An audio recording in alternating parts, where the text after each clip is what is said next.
అయితే ఈ సమిష్టి కృషితోటే ఉద్యమ నేతలకు వేడుకల్లో భాగస్వామ్యము ఏ ఒక్కరి వల్లనో కాకుండా సమిష్టి కృషితోనే రాష్ట్రం సిద్ధించిందనే విషయాన్ని ప్రతిబింబించేలా తెలంగాణ రాష్ట్ర ఆవిర్భావన ఉత్సవాన్ని నిర్వహిస్తామని ముఖ్యమంత్రి రేవంత్ రెడ్డి ప్రకటించారు. నిన్న మనం లైవ్లో చెప్పినాం కదా, సోనియా గాంధీ గారిని ఒక్కరినే పిలిస్తే ఎట్లా, మళ్ళీ మన్మోహన్ సింగ్ని ఎందుకు విలువలేదు, లేకపోతే స్పీకర్ అప్పుడున్నటువంటి స్పీకర్ మీరా కుమార్నో ప్రణబ్ ముఖర్జీనో సుష్మా స్వరాజ్నో అరుణ్ జైట్లీనో అప్పుడు పోరాటంలో భాగస్వామైనటువంటి మిగిలినటువంటి వాళ్ళందరూ రేపు పొద్దుగాల మళ్ళీ ఇంకో కొత్త ప్రశ్న ఉత్పన్నమవుతుందంటే మరి రేవంత్ రెడ్డి గారు పొలిటికల్ వాయిస్కు కనెక్ట్ అయినట్టున్నారు.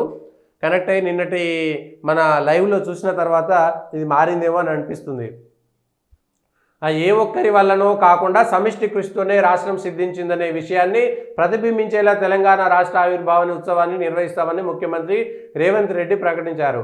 రాష్ట్ర ఏర్పాటులో తమ వంతు పాత్ర పోషించిన వారందరికీ ఉత్సవాల్లో భాగస్వామ్యం కల్పిస్తామని చెప్పారు.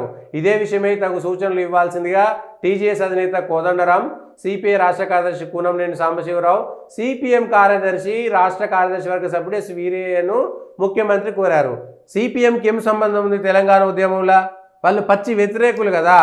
మజ్లిస్ను సిపిఎంను పిలిచి కనుక వాళ్లకు ఈ వేడుకల్లో భాగస్వామ్యం ఇప్పిస్తే చరిత్రలో ద్రోహులుగా మిలిచిపోతుంది. చరిత్రలో మజ్లిస్ను కానీ సిపిఎంను కానీ, ఎందుకంటే ఇంతమంది బలిదానాలు అవుతుంటే కూడా వాళ్ళ గుండె కర్కశంగా కరగలేదు. సరే, అది వాళ్ళ సిద్ధాంతం అనుకోవచ్చు, మేము దీనికోసమే ఉంటాం అనేటువంటి మాట చెప్పుకోవచ్చు.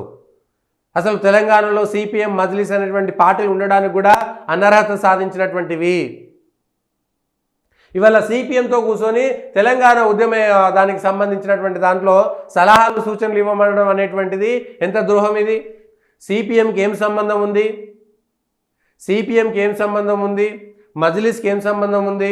సిపిఎం వాళ్ళని పిలిచి తెలంగాణ ఉద్యమానికి సంబంధించినటువంటి అంశంపైన మాట్లాడడం అనేటువంటిది ఎంత సిగ్గుచేటిది?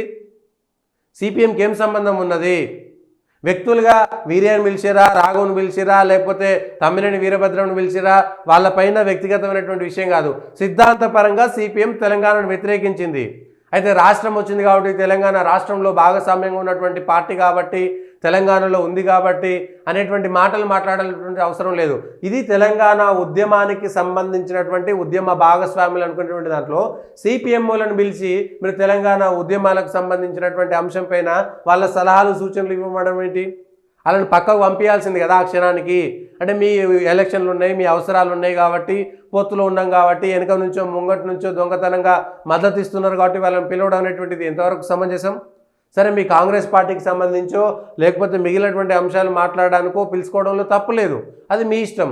కానీ తెలంగాణ ఉద్యమ నేతలకు వేడుకల్లో భాగస్వామ్యం అని పచ్చి తెలంగాణ వ్యతిరేకులను, తెలంగాణ ఉద్యమాన్ని అవమానించినటువంటి వాళ్ళను, తెలంగాణ ఉద్యమాన్ని అభాసుపాలు చేసినటువంటి వాళ్ళను, తెలంగాణ ఏర్పాటును ప్రతిక్షణం అడ్డుకున్నటువంటి వాళ్ళను, శ్రీకృష్ణ కమిషన్కు అట్లాంటి వాటన్నిటికీ కూడా తెలంగాణకు వ్యతిరేకంగా నివేదికలు ఇచ్చినటువంటి వాళ్ళను ఎట్లా మీరు తెలంగాణ ఏర్పాట్లకు సంబంధించి దశాబ్ది ఉత్సవాలకు వాళ్ళ సలహాలు సూచనలు ఎట్లా అడిగారో అర్థం కాలేదు.